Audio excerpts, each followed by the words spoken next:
તો એ મનુ મહારાજ અને શત્રુપાજીને 3 દીકરી અને 2 દીકરા થયા. સૌથી પહેલા જો આની કથા તો બહુ વિશેષ છે. સૌથી પહેલા બ્રહ્માજીએ માનસ સૃષ્ટિની રચના કરી અને પોતાના મનથી અમુક દીકરાઓને જન્મ આપ્યો.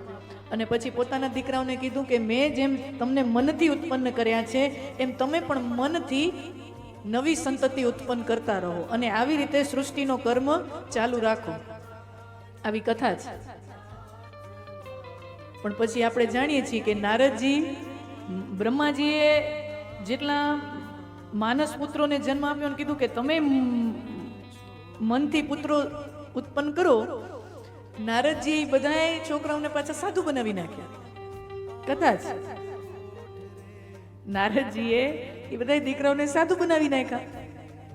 એટલે પછી નારદજીને શ્રાપે લાગે છે ને કે ગાય દોહન કરતા વધારે સમય એક જગ્યાએ ટકી ન શકે. ટકે તો કોકને સાધુ બનાવે ને. એટલે ગાય દોહન થી વધારે સમય એ એક જગ્યાએ ટકી ન શકે. એટલે પરિભ્રમણ નારદજી ફરતા જ હોય.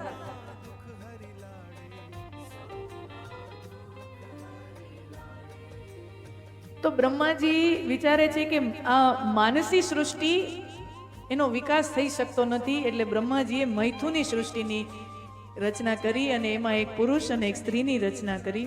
મનુ અને શત્રુપાને ત્યાં 3 દીકરી અને 2 દીકરા. 3 દીકરી આકૃતિ, પ્રસૃતિ ને દેવહૂતિ. 2 દીકરા પ્રિયવ્રત અને ઉત્તાનપાદ રાજા. આમ 2 દીકરા થયા, 3 દીકરી થઈ. 3 દીકરીના લગ્ન આકૃતિ નામની જે દીકરી છે એના લગ્ન રુચિક ઋષિ સાથે થયા. પ્રસૂતિ નામની જે દીકરી છે એના લગ્ન દક્ષ પ્રજાપતિ સાથે થયા. અને દેવહૂતિ નામની કન્યા છે એમના લગ્ન ગુજરાતના જ ઋષિ એવા કરદમ ઋષિ સાથે થયા. તમારે તો બાજુ નજીકમાં વિસ્તાર થાય ને સિદ્ધપુર,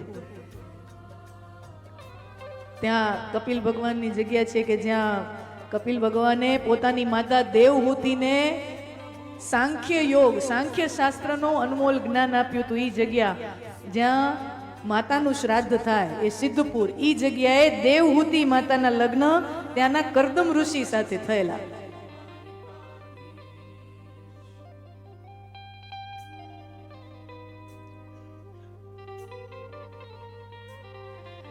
એમાંય પ્રસૂતિ નામની જે દીકરી છે એના લગ્ન દક્ષ પ્રજાપતિ સાથે અને કરદમ ઋષિ સાથે દેવહૂતિજીના લગ્ન થયા. અને જે કપિલ ભગવાનનો જન્મ થયો એ સાક્ષાત નારાયણનો અવતાર છે. ભગવાનના 24 અવતારોમાંનો એક અવતાર છે. અને ત્યાં એક સુંદર મજાની ભાગવતમાં કપિલ ગીતા નામનો પ્રસંગ છે.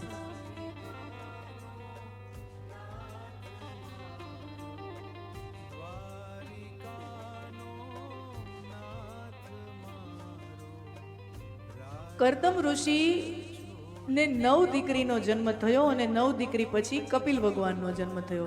9 દીકરીને ઋષિઓ સાથે પરણાવી અને કપિલ ભગવાનનો જન્મ થયો.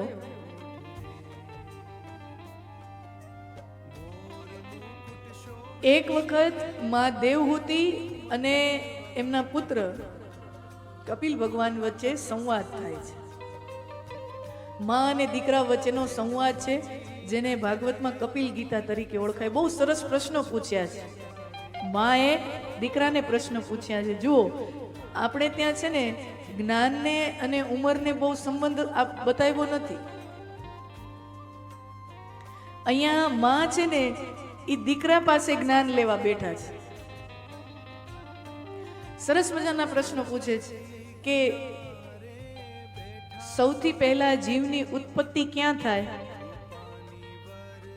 સમજો, બધા પ્રશ્નો બહુ સરસ છે. સાંખ્ય શાસ્ત્રના પ્રશ્નો છે. સૌથી પહેલા જીવની ઉત્પત્તિ ક્યાં થાય? ઈ કેવી રીતે માના ગર્ભ સુધી પહોંચે? માના ગર્ભમાં એનો વિકાસ કેવી રીતે થાય? ગર્ભની અંદર જીવને કેટલી પીડા ભોગવવી પડે? પછી જન્મ લે પછી કર્મના બંધનમાં કેવી રીતે ઈ અટવાય છે? કર્મના પ્રકારો કેટલા?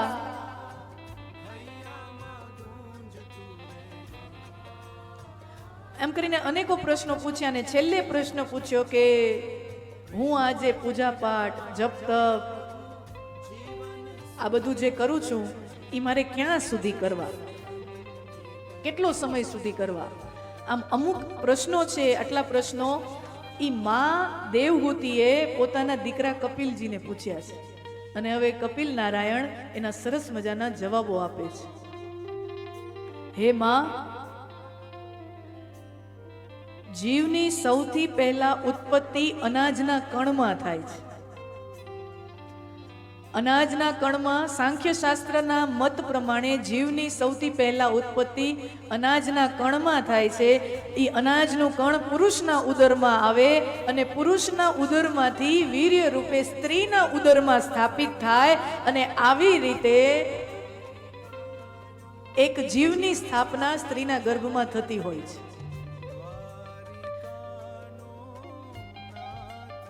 અને જીવાત્મા જ્યારે માના ગર્ભમાં હોય ત્યારે એને અનેકો યાતનાઓ સહન કરવી પડે. ભાગવતમાં એવું લખ્યું છે કે એ ગર્ભાવસ્થા છે એ જીવ માટે નરકની યાતના સમાન છે. એને એટલી પીડા થાય.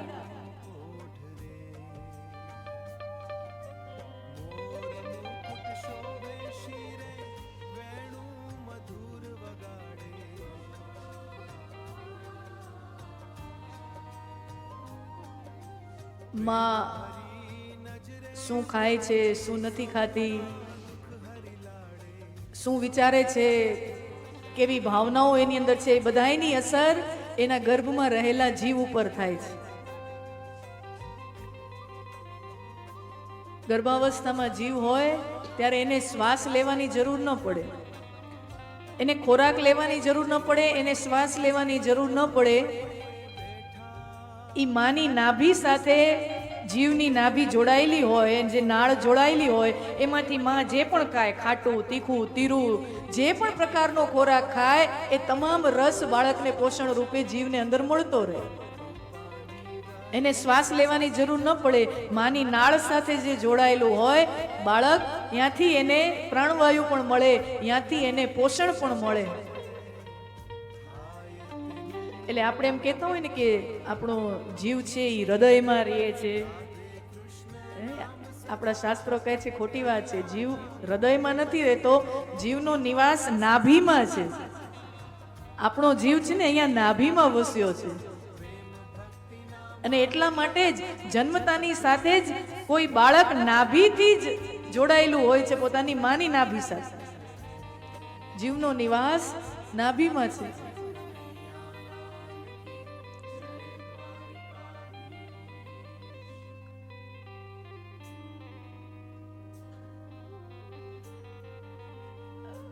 શાસ્ત્રમાં તો બહુ ગહન ચર્ચા કરેલી છે કે ગર્ભાવસ્થામાં જીવની કેવી સ્થિતિ હોય. અને પછી ઈ યાતનાઓ જીવ સહન કરતો હોય માના ઉદરમાં, અને પરમાત્માને જાણે પોકાર કરતો હોય કે ભગવાન મને અહીંયાથી છોડાવ, હે પ્રભુ મને અહીંયાથી છોડાવ, હું જન્મ લઈશ ને તો તારું ભજન કરીશ, અહીંયાથી મને છોડાવ.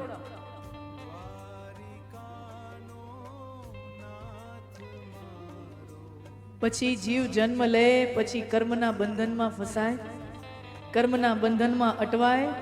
ગહનો કર્મણા ગતિ, અને કર્મની ગતિ તો એટલી સૂક્ષ્મ છે, એટલી ગહન છે, અને એમાં કોઈ અપવાદને સ્થાન નથી. આપણે એક બે દિવસ પહેલાની કથામાં જોતા હતા ને, હું ને તમે શું, પરમાત્માના પિતા પણ કર્મના બંધનથી મુક્ત થઈ શકતા નથી.